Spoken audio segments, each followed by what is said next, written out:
All right, we got here a 2019 Ram 1500. Customer complaint is it's completely dead. There's no power. Battery's new, apparently. All right, so there's no light on the button. Horn works.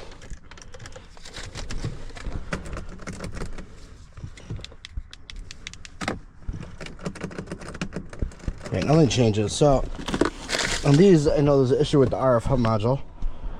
I don't know if I'm gonna be able to scan it because it's off, but at least I should get some codes and some modules that are online.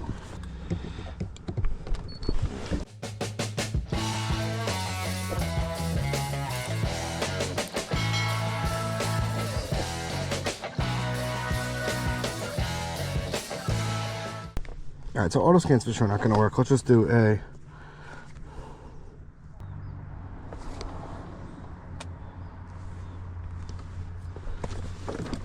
there's power there, okay.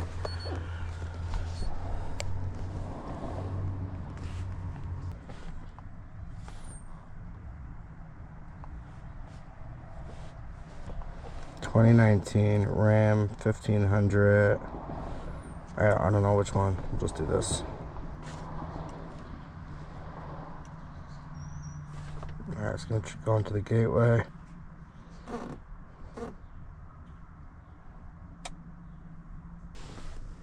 All right, it failed because it's not on. Let me go look at this RF hub module. I don't know, it's usually somewhere over here. You know, I know if they fold down, we should be good.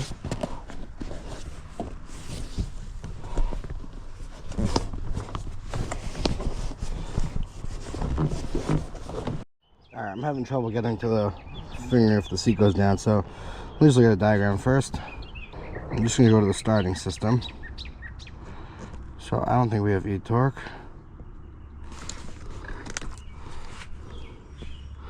All right, so here is the radio frequency hub module. It should have constant battery power coming from fuse 24. Oh, but that only turns on with hot ignition. Hold on, so wait, I need the constant battery. So it comes from the body control module. Let me go to the actual radio frequency module. Hold on, that doesn't make any sense. Let me see if it's on here. Here's the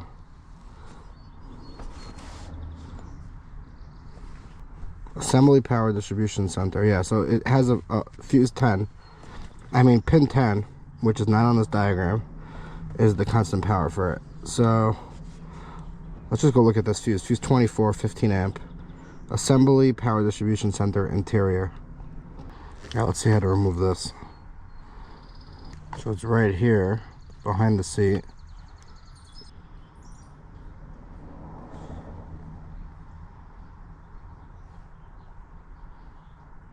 Oh, so it has to move forward, and then there should be a release lever.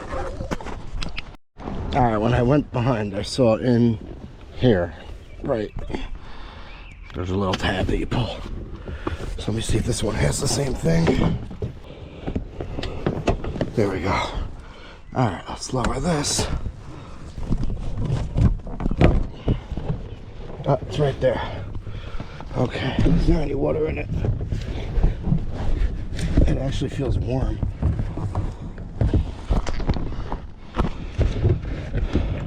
What's this? Just an empty connector, okay. Let's pull this out, there's no corrosion.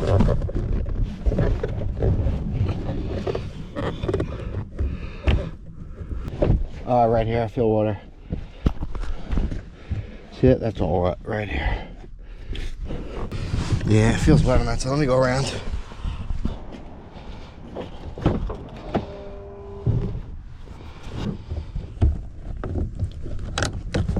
Alright, that connector's out. I don't see any corrosion on that either. But it definitely feels wet. Yeah, there's definitely water here. I see water right here. Alright, let me disconnect this.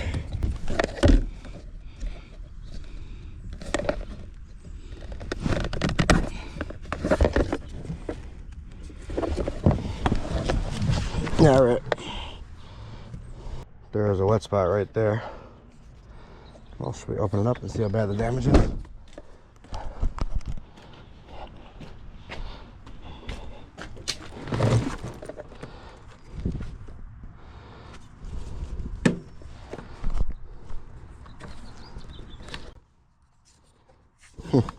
covered in water.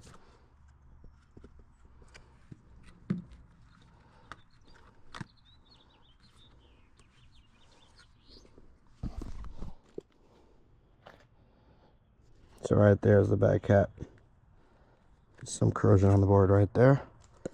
And that chip right there has some corrosion. That's probably what was getting warm. I'm gonna try to clean the board as best as I could. Well, I don't have my microscope here. The part fell off. I had to put it back on and I forgot to bring it back.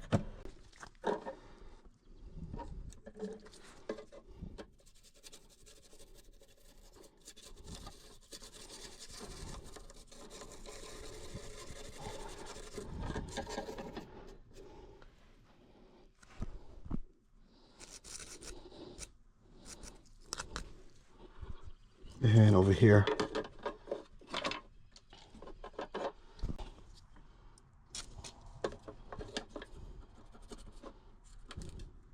And that fell off. Alright.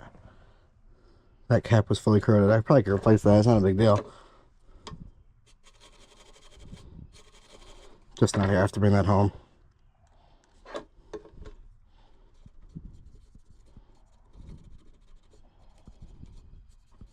That's pretty good for a wet board.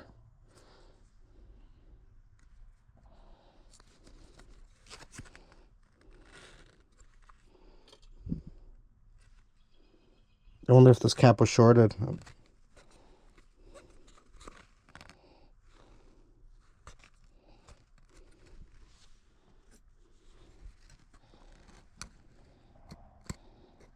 Alright, well now I knocked it off, so.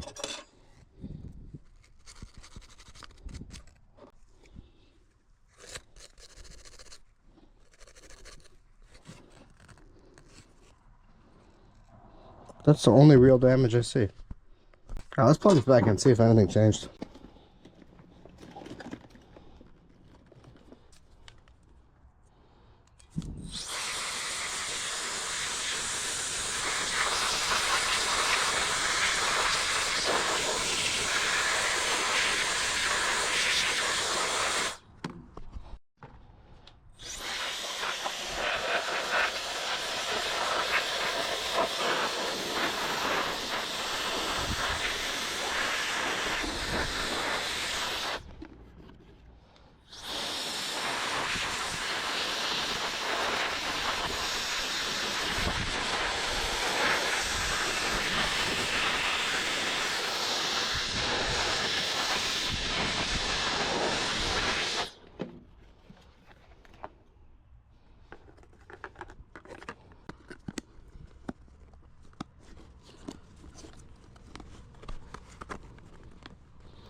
Alright, I'm gonna go plug it back in and see if it does anything. But really, I need a new one of these. I don't think they're too bad from the dealer. I think they're like under $200.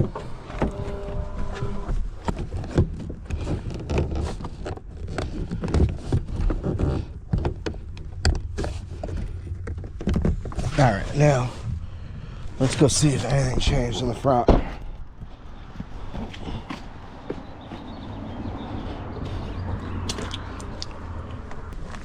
Well, the light's on.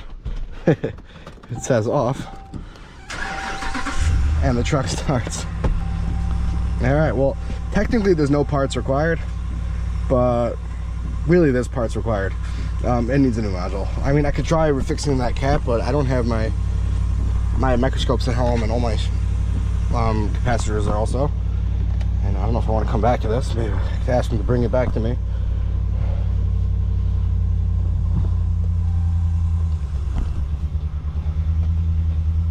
Also, they need to fix that leak. I'm going to tell them they have to fix the leak. Well, let's just scan it for codes now, see what the issues are. Alright, now we could do an auto scan.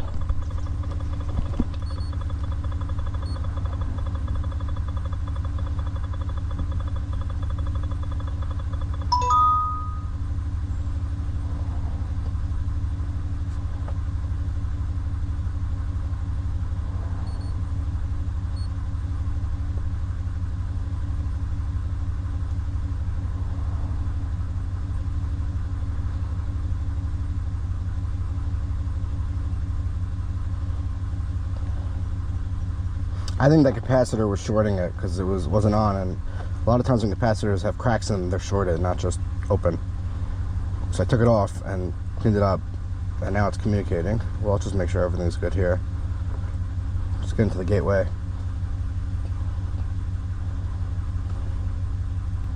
I don't know if anyone watches Soren from Electronic Repair School, but when I plugged it in, I'm like, I almost said, "It has picture!"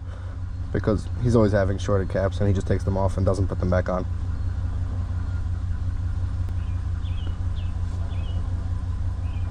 Alright, so we're in the gateway module. It's unlocked. Just do a quick scan.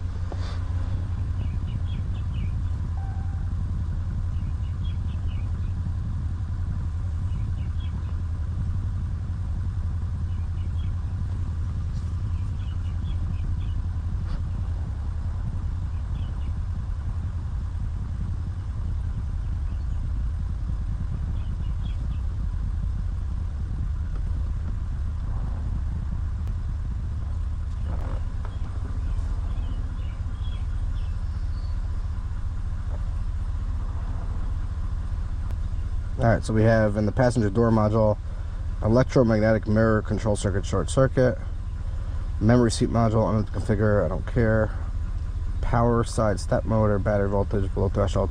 Alright, nothing important. Just make sure. Let me put this key, let me put it the right, I just want to clear these codes, see if they clear. Clear the TCs.